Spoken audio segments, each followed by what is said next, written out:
Donc, le match des Spurs qui était hier soir.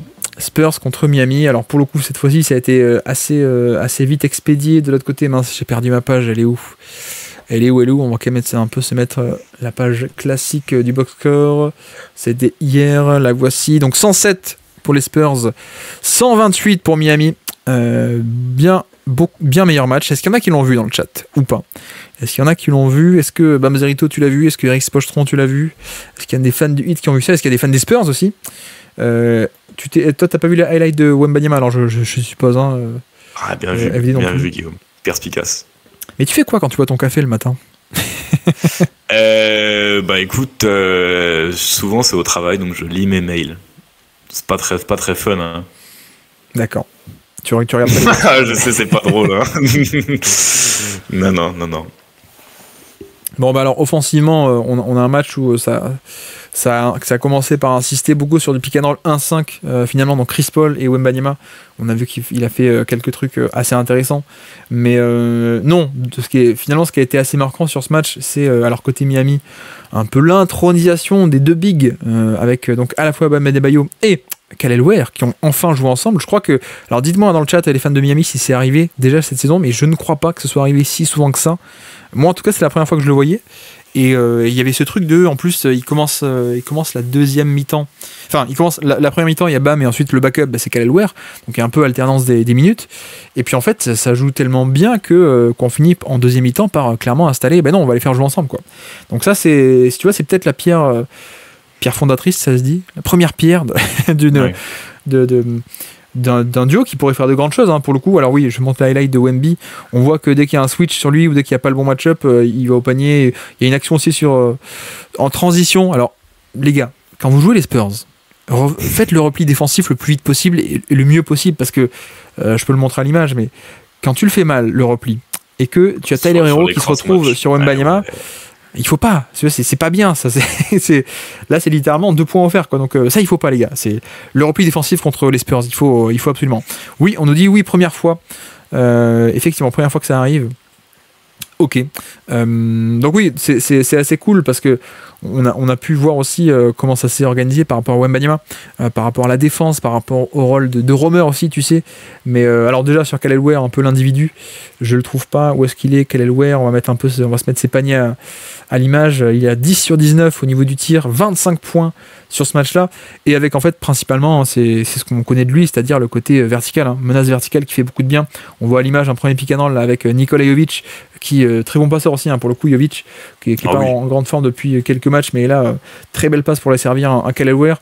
Voilà, il y a grosso modo, tu vois la shot chart là sur le côté, il y a 3 points, il y a que des tirs au panier.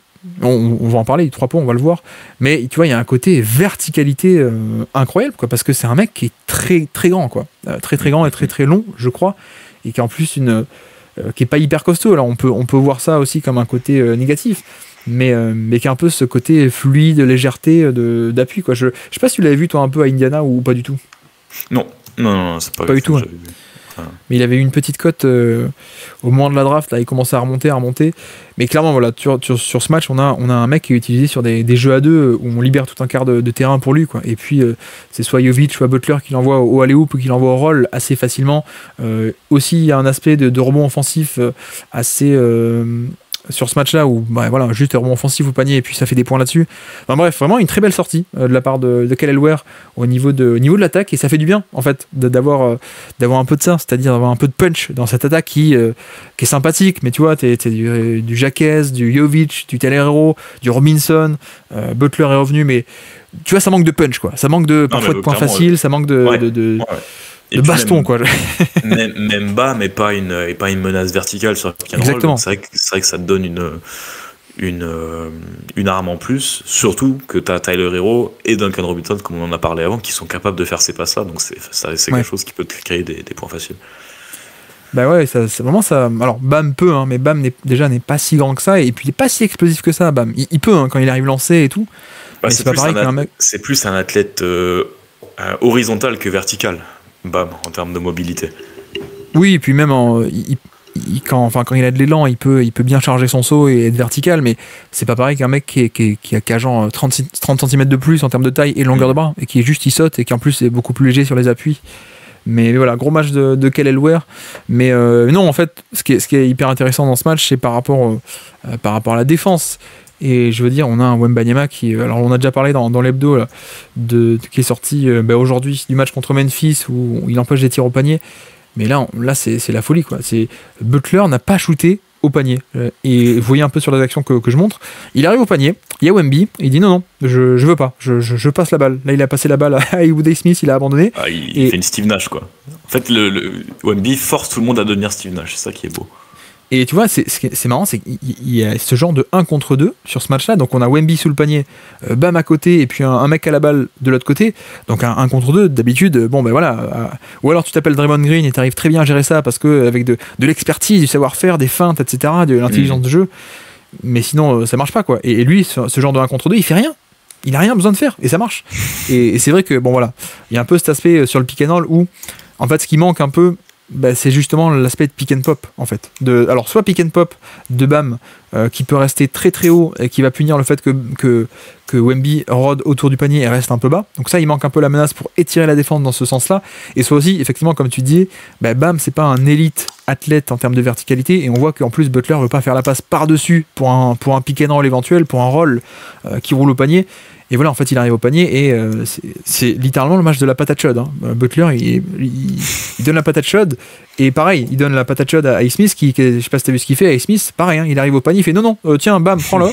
Et Bam, il fait quoi? Il dit non, je vais pas m'avancer, je vais rester à 2 mètres du panier et je vais prendre un petit flotteur. Voilà. Mais voilà. Et ça, c'est, encore une fois, ça n'a l'air de rien. Mais Bam, si c'est pas Wemby, peut-être qu'il fait un coup d'épaule, peut-être qu'il va attaquer le panier, etc. Là, je montre un autre exemple, mais pareil, pick and roll, Butler, Bam, très classique, plein centre du terrain. Qu'est-ce qui se passe? Butler pénètre, Barnes reste avec lui, Wemby est aussi sur lui. On voit qu'il est très très bas sur le terrain, il est au niveau du panier, donc au niveau de Butler. Et le problème, c'est que Bam, il a pas 3 points, quoi. Donc il n'y a pas le contre-move qui forcerait un peu notre ami Wemby à sortir du panier ou à hésiter, ne serait-ce qu'un court instant. Ça marche pas. Là, pareil, autre action que je décris, cette fois on est off-ball pour Wemby. C'est pas du tout un pick and roll. Butler arrive au panier, qu'est-ce qui se passe? Va s'aller encore devant lui, mais surtout il y a Wemby. Et pourquoi? Parce que Wemby il abandonne Bam qui est dans le corner. Et on craint pas du tout le tir en fait. Et c'est un peu le problème. Alors Bam est fantastique en défense et en termes de passeur, etc. On peut dire plein de choses. Mais c'est vrai qu'il manque un peu cet outil tactique. Et là pareil, tu vois, je montre l'image. Ouais. C'est vrai parce que c'est une super passe de Jimmy Butler, mais elle sert à rien. Bah oui. Et pourquoi Butler fait la passe? Parce qu'il veut pas tenter le tir face à Wemby. Ouais, c'est clair. C'est le match de la patate chaude. Hein. Il a la patate chaude et Wemby qui fait juste. Il fait l'arbre, quoi. Il fait juste je tends les bras et puis voilà. Que. Là c'est pareil. Piqué dans le Tyler Hero qui essaie de lancer Kelly Ware, mais sauf que voilà, Kelly Ware a la verticalité. Mais on voit sur l'action que Wemby il recule et puis Wemby aussi il a des longs bras. Et donc la passe de alley-oop elle est très très bien contestée et donc ça donne rien, quoi. Donc on a vraiment ce truc de il a totalement dominé sur pick and roll parce que ça n'aurait pas été pareil si ça avait été un 4 par exemple à New York ou qui aurait forcé sans doute à s'éloigner du panier. D'ailleurs c'est ça qui est intéressant, je pense que c'est aussi une des motivations qui a fait qu'on a mis les deux ensemble, à la fois Bam Adebayo et Kelly Ware, c'est que tu vois on les fait rentrer les deux ensemble et Wemby est obligé de choisir. Les Spurs ils n'ont pas de Wemby. Donc, sinon c'est fini, sinon on arrête de regarder la NBA, on dit merci, prenez les titres et on passe à autre chose. Mais non, ils n'ont pas de Wemby, donc en fait Wemby est obligé de choisir un des deux match-up. Et je pense que c'était un peu ça le plan de Spoelstra, de les faire jouer les deux ensemble aussi, au-delà du fait que Kelly Ware était dans un bon soir, mais quand on fait les deux sur le terrain, en l'occurrence Wemby se met sur Kelly Ware, et ce qui fait que Bam peut attaquer quelqu'un d'autre. Il n'y a pas de Wemby, et donc post-up face à Harrison Barnes. En l'occurrence, Wemby vient aider, alors qu'on a mis exprès Kelly Ware à 3 points, alors que Kelly Ware, il a pas trop de 3 points, il a un peu de shoot, hein, mais voilà, il a pas encore de 3 points. On fait exprès de le mettre à 3 points, comme ça Wemby, il doit aider depuis en haut. En l'occurrence, il vient, il descend, ça donne un tir ouvert à 3 points. Donc c'est bien, il le met. Mais tu vois, il y a un peu ce truc de, en fait, si on met deux intérieurs, Wemby, il peut être que sur un seul. Donc on a soit Bam, soit Kelly Ware qui va être un peu tranquille. Là, pareil, je sais pas si t'as vu, on met Kelly Ware sur l'aile, alors que voilà, le shoot est pas notre top, mais on le met exprès sur l'aile pour essayer un peu de libérer le panier. Et sauf que ça marche pas. Il y a un peu ce truc du roaming, le fameux safety, le abandonner un non-shooter, même dans le périmètre, pour venir aider au panier. Et ça, Wemby a été génial sur ça, parce que depuis cette année, je trouve que, alors on l'avait déjà vu fin de saison dernière, mais en fait il se fait plus trop piéger par ça. L'an dernier c'était le cas, mais cette année on a compris, il a compris qu'on essaie de l'éloigner du panier avec du faux spacing entre guillemets, quoi, en mettant juste son mec le plus loin du panier possible. Donc en fait il vient aider cette année. Ouais. Et donc en fait ça donne rien, quoi. Et là je laisse dérouler l'action, mais tu vois qu'est-ce qui se passe à la fin, drive de Butler et hop, je prends la passe, non, pas touch shot. Vraiment, il a jamais voulu shooter quand Wemby était sur le terrain sur ce match-là. Là encore, pareil, tu dois choisir, choisis ton poison, hein, grosso modo. Wemby, est-ce que t'es sur Bam ou est-ce que t'es sur Kyle Lowry? Donc là, il se met sur Bam, qui a pas du tout de 3 points, se met pourtant à 3 points sur l'aile, et donc ça permet un peu d'éloigner du panier notre ami Wemby, et ce qui fait que là, le jeu a 2 marches, quoi. Tu vois, Wemby est loin du panier, donc le pick and roll, ça marche, Kyle Lowry qui peut aller au panier. Mais voilà, c'était assez intéressant de voir un peu ce match-up, et l'utilité aussi d'aligner un peu ces 2 pivots ensemble. Ça a été ça pour moi. Ça a été que, non, en fait, quand tu le faisais pas, t'avais encore une fois Butler qui prend pas un tir au panier, on est d'accord. Hein. Après, l'aide est très belle aussi, hein. Mais ouais. Là, il vient aider, donc il abandonne Kyle Lowry, il vient aider au panier encore une fois, quoi. Donc on a vraiment ce côté dissuasion assez incroyable. Bon, vous remarquez, hein, Robinson, le cut parfait, le dunk sur la tête de Wemby. Ça, je vais avoir le poster dans ma chambre, je pense, d'ici une semaine quand ce sera imprimé. Mais voilà. Qui est-ce qui se fait avoir sur le backdoor? C'est Stephen Castle? Non, Devin Vassell, je crois. C'est Devin Vassell, ouais. Et sur l'action d'après, encore une fois, tu vois, on met Bam Adebayo tout en haut là encore, et on fait un pick and roll entre petits, et cette fois Wemby se fait avoir. Voilà. Wemby, il reste sur Bam tout en haut, et donc quand il y a un pick and roll de l'autre côté sur l'autre aile, il peut pas aller au panier. Et donc là, pour une fois, Butler prend un tir au panier, mais pourquoi? Parce que Wemby est en tête de raquette, quoi. Donc c'est vraiment l'impact a été énorme. Alors malheureusement, les Spurs n'ont pas eu l'attaque pour scorer. Malheureusement. Enfin pour eux, hein, malheureusement, pas pour Miami, mais il y a eu un gros run aussi, 3e quart-temps, qui a fait que le hit s'est détaché. Mais c'est passionnant de voir que même dans des matchs où finalement, tu vois, les Spurs sont un peu largués, t'as encore un Wemby qui rayonne défensivement, quoi. Non, mais en plus, mais là, tu vois les aides ou les aides qu'il fait pas, où on dit là tiens, il s'est fait avoir, tu vois, c'est comme celle que tu mets sur le cut de Butler. En fait, on en attend tellement de lui aussi, parce que ça, c'est une aide qu'on demande à aucun joueur NBA. Un pivot qui défend sur un mec qui est au-delà de la ligne de 3 points et qui fait mine de poser un écran, et finalement il y a un backdoor à l'opposé. Je pense que Wembanyama, c'est le seul joueur à qui on dit tiens, il était hors de position sur l'aide. Oui. Il n'est pas censé être en aide à la base, c'est juste qu'il a une telle couverture potentielle à tout moment sur le terrain. Qu'on en est presque choqué quand il n'est pas capable de contester un tir, alors que là, en l'occurrence, juste statiquement, il n'était pas en capacité de le faire. Ou il n'aurait pas dû être en capacité de le faire. Mesdames et messieurs, pourquoi ne jamais regarder que les box scores? J'allais dire regarder les box scores, mais pourquoi ne jamais regarder que les box scores? Wembanyama, 1 contre sur ce match. Ouh, il n'a pas défendu. Est-ce que tu as vu le nombre d'actions que je t'ai montré et que j'ai décrit pour le podcast, le nombre et les tactiques que sont obligés d'employer Miami, donc c'est-à-dire aligner 2 gros comme ça, tu peux être que sur un des 2 gros, et on peut essayer de jouer un autre gros, soit en post-up, soit en pick and roll quand on t'éloigne du panier.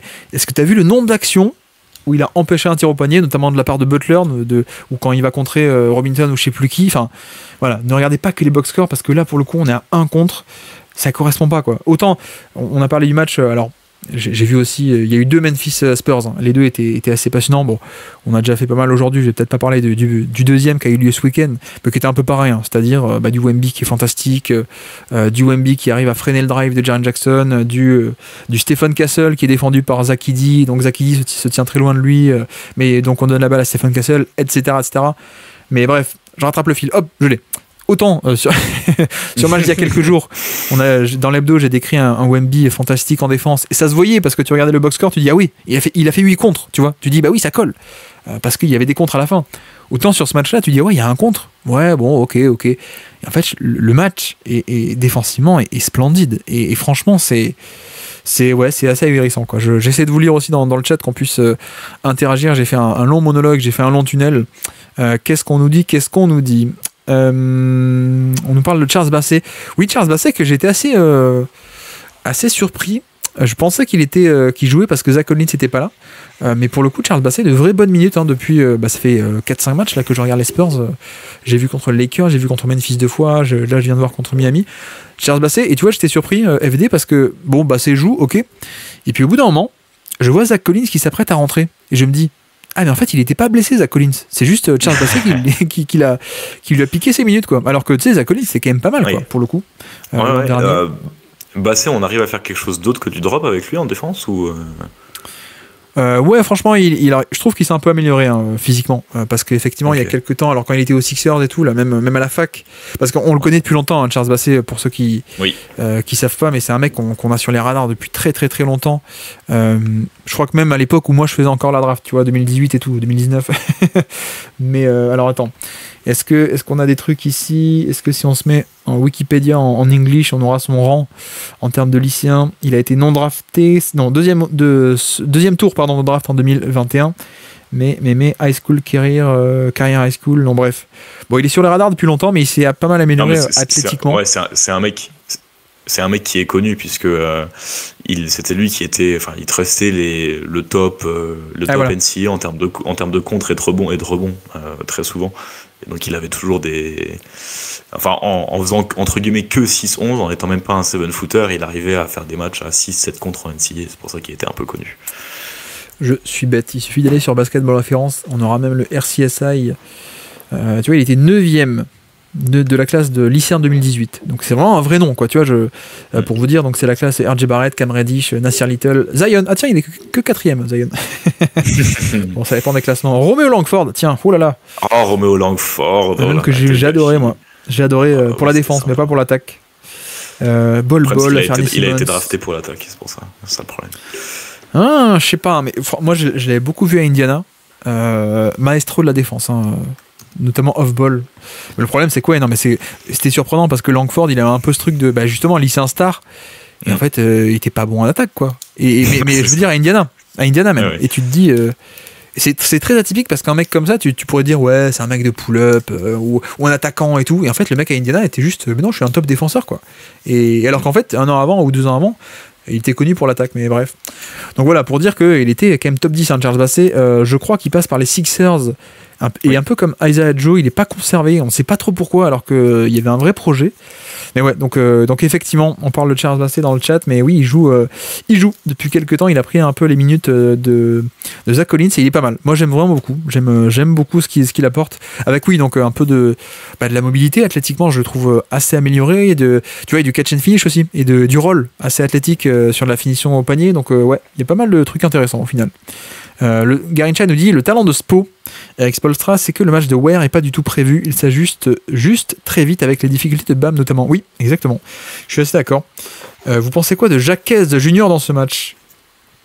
Je te laisse pas répondre puisque la question doit être pour ceux qui l'ont vu, je suppose. J'allais dire c'est pour toi. J'ai pas un grand souvenir à vrai dire de ce match-là. Mais après, c'est vrai que les 2 matchs où depuis que Butler est revenu, c'est vrai que mécaniquement il y a moins de ballons. Bon, après non, rien de notable moi pour le coup. On est toujours un peu sur ce côté le profil très polyvalent. Ah oui, c'est vrai que cette action m'a marqué un peu piquant dans notre petit. On va réussir à provoquer un switch et on va l'attaquer un peu en post-up. Mais voilà, c'est un peu le Jacques d'habitude, j'ai envie de dire. Mince, je suis passé en mode plein écran, je m'en suis même pas rendu compte. Mais non, pas tant de choses à dire que ça, pardon. Si ce n'est que ça apporte cette option d'attaquer sur post-up qui est pas classique sur des petits, donc c'est cool. Mais non, c'est vrai que tu vois, il y a 2 semaines, Jovic était en feu, Jacques aussi, quand ils vont gagner à Golden State ou des matchs comme ça où il n'y avait pas Butler. Bon, là c'est logiquement un peu plus discret, mais il n'y avait pas besoin de forcer sur ce match-là, tu vois. C'était assez cool d'ailleurs. Robinson, est-ce qu'on se ferait pas un peu des actions de Robinson si je peux vous les laisser dérouler? Regardez, un drop de Wemby, il va au panier. Voilà, ça pour vous, ça c'est pas top 10 NBA, ça. T'as dit top 20, attends, tu t'es réchauffé là parce que t'as dit top 20 sur Twitter aujourd'hui. Sur Twitter j'ai dit top 20, mais là je dis top 10 parce que fin de soirée fin de soirée c'est MVP, je pense. Non, mais parce que sur Twitter il faut prendre un peu de pincette même quand t'es ironique, quoi, tu vois. Non, mais moi j'adore Robinson, surtout ses progrès, c'est assez cool. Mais même tu vois, la défense, je mets une séquence là, sur Devin Vassell. On parlait de la défense tout à l'heure contre Denver, là. Une séquence où il traverse l'écran, il reste sur Vassell, il met son torse en opposition, la taille, ça conteste, ça reste en face jusqu'au bout du drive. Donc c'est quand même très cool. Là, pareil sur Barnes qui essaie de l'attaquer en 1 contre 1, ça reste en face, ça encaisse le choc et ça force à prendre un jump shot à 2 mètres du panier plutôt qu'un layup, tu vois. Non, franchement, je suis 2 matchs où j'étais étonné de sa défense. On verra à quel point ça peut tenir ou pas, mais ouais. Et puis de l'autre côté, voilà, cet aspect de moteur offensif, de driver même, on voit des drives, on voit des passes. Donc ouais, je suis très très fan et surtout très content qu'il redevienne un peu titulaire. Là encore une action où le switch est pas parfaitement fait et donc il y a un mini espace, pull-up à 3 points, quoi. C'est fort parce qu'en plus son dernier dribble est pas top. Et en fait, c'est pas du tout un dribble pour se mettre en position pour tirer. Donc il y a il y a le bon changement, enfin, le bon réajustement des appuis. Effectivement. Bref, pardon, je pars sur une tangente. Robinson, j'ai oublié de vous lire. Je vous laisse parler des Twin Towers du Heat et j'arrête de me plaindre. Ouais, effectivement, on l'a fait. Le 3 points de Kelly Ware à surveiller. Il a une très bonne base de tir à 3 points pour un 7-footer. Ouais, il paraît qu'il a un peu de jump shot. Je sais pas où j'ai mon onglet YouTube, on peut aller regarder ça, mais je crois que c'était un peu une des raisons aussi de pourquoi est-ce qu'on était content, voire même penser à faire une association avec Bam, c'était qu'il y avait un peu une promesse de jump shot, quoi. Je sais pas à quel point elle va se concrétiser, mais c'est vrai que dans la théorie il y a un peu ça. Alors après, quid du toucher de balle, quid de à quel point c'est un vrai jump shot, etc. Il y a plein de facteurs, hein, mais c'est vrai que si ça peut se concrétiser, ce serait cool, quoi, tu vois. En tout cas, il a l'air d'avoir du toucher de balle et il a l'air d'avoir une mécanique de tir qui pourrait se développer, donc à voir. Mais ouais, je suis curieux, tu vois, ça fait 6 mois qu'on me dit les Twin Towers qui vont être essayés, on le draft parce qu'il peut défendre et switcher, mais en plus il a le 3 points, donc à côté de Bam ça pourrait le faire, et donc on pourrait repasser, alors je sais pas ce que ça veut dire, mais on pourrait faire repasser Bam en poste 4 entre guillemets. Oui, gros ajustement, bon. Ça. Ouais. La différence poste 4, poste 5 quand tu as les Twin Towers, faudra m'expliquer. Kelly Ware, bon, il est à 64% au lancer l'année dernière quand même, sur 5 tentatives par match en NCAA. Bon, après, c'est sur 150 tentatives, c'est pas un gros échantillon. Mais il prenait un peu plus d'un tir à 3 points par match l'année dernière. Donc sur 30 tirs, son échantillon, on s'en fout, mais 42%. Donc voilà. Et lancer franc, combien ? Lancer franc, ce que je t'ai dit en premier, 64. 64 sur 4,5 tentatives par match. Donc bon. C'est pas Karl Anthony Towns. On va pas fêter, on va pas célébrer trop tôt, quoi, au final. Voilà, je perds mon français, je crois que j'ai fait une traduction d'expression anglaise très très moche. Ok, le chat, excuse-moi, pardon, est-ce que je recommence. Salut, Jixtrand, bienvenue. Excuse-moi, vas-y. Ça parle de Sidi Sissoko. Ouais. Dans ton chat. Apparemment, il a joué hier soir. Si tu alors que Basset nous dit, Garin-chan nous dit Basset est médiocre et Collins aussi. Le staff tente juste l'un ou l'autre par période et ça marche jamais plus que quelques minutes. Ah, je te trouve un peu sévère. J'avoue que j'aime bien. Alors, tout est relatif, hein. Mais j'ai pas trouvé ça cata pour le coup. Basset même pas trop même. Donc je te trouve un peu sévère pour le coup, Garin-chan.